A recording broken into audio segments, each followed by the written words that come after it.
Everybody, we're back again. This time I'm going to try and film how I roll my hair.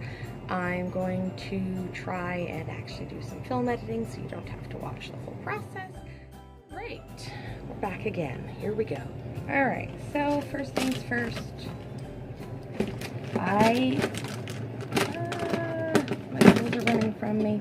Alright, so I do my hair after I shower at night.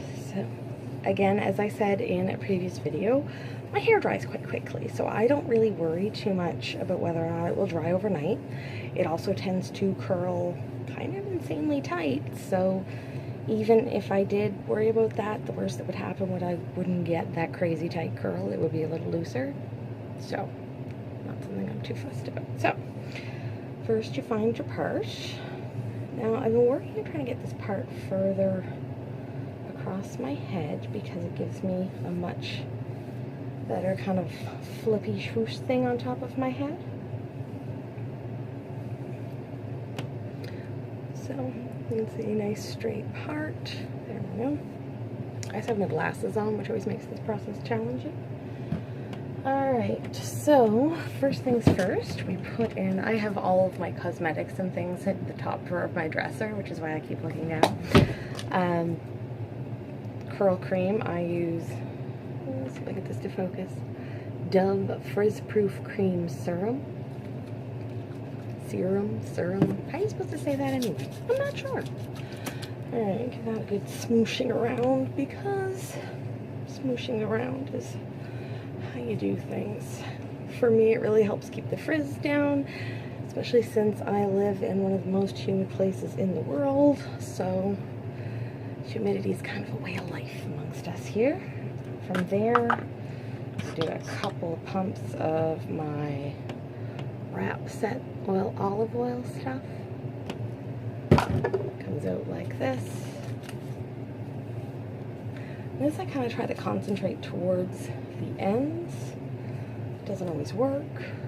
And again, you just kind of smoosh it around until it's all through.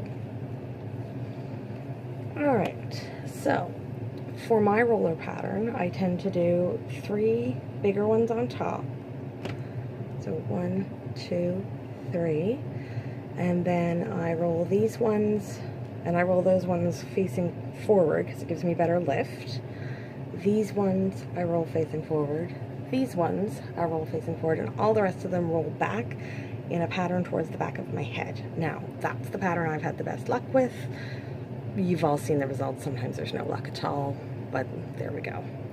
So, if you have thin hair like mine, especially on top, there's quite a bit of it here, not so much up here where we, we'd kind of like some.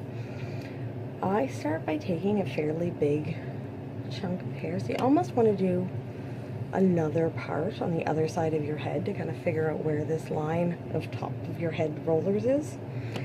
And I use one of my biggest rollers, which still isn't all that big.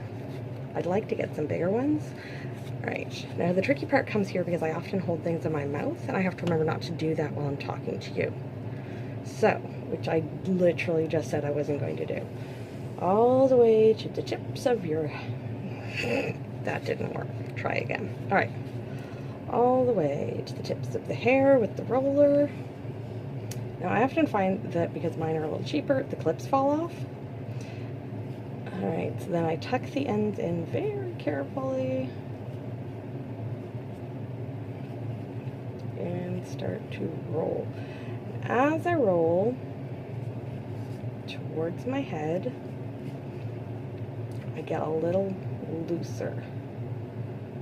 Because I find it's a really, really hard balance between not rolling too tightly so that you get that kind of figure 8 shape out of your roller, and getting the ends properly tucked in so that they stay put. Now, as always, the stupid bar inside the roller is not gone the way I need it to because the clips fall off my rollers and I need to stick them back on again. So we have one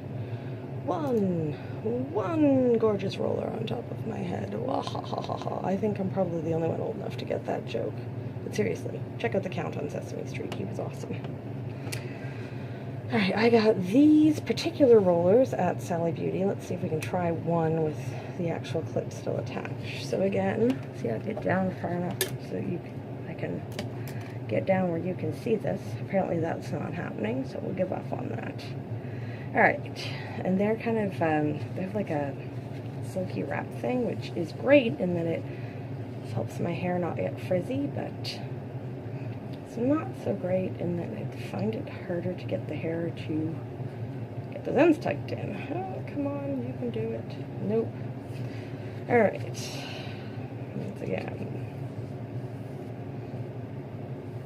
All the way to the tips of your hair. Tuck in the ends. And roll. If you find you've got one bit on the side that didn't quite make it, catch it up. Because seriously, I'm not redoing this for the sake of one little bit. Alright, as I get closer to the bottom, I tend to grab this stick in the middle so that I can put the clip back on and know what the heck what direction it's pointed in. There. Two beautiful rollers.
Yesterday, all my troubles seemed so far away. Now it looks as though they're here. Alright, check for strays. Nope. Alright. Now it's time for the ever popular and incredible looking hairnet. This always makes me giggle. My grandmother wore a beehive well into the 90s. So she wore one to bed every night. If you have hair further down on your forehead, some people find they don't cover up that first or second curler because it'll give them a forehead dent. Obviously my forehead's way up here and we're not really worried about that. You can go to bed like this. I find it very distracting because the curlers will still move inside the net, so I like to put a slippery scarf, vintage style, on my head. This is not a vintage scarf unless the 80s are considered vintage these days, which I've seen them called that, which is kind of insane to me because I am a child of the 80s. But anyway, alright, so the way I do this with my incredibly high forehead is to tighten that sucker down and then find my ears because it works better that way. Then you just kind of shove all of this down into the folds along the side, giving you that delightful turban look. And then you take that and wrap it around the knot and try to pull it down so that it doesn't look completely ridiculous and you don't look completely hairless. Okay, ridiculous is a given, hairless, at least we can work on. And then we go to bed. So I'll see you all in the morning.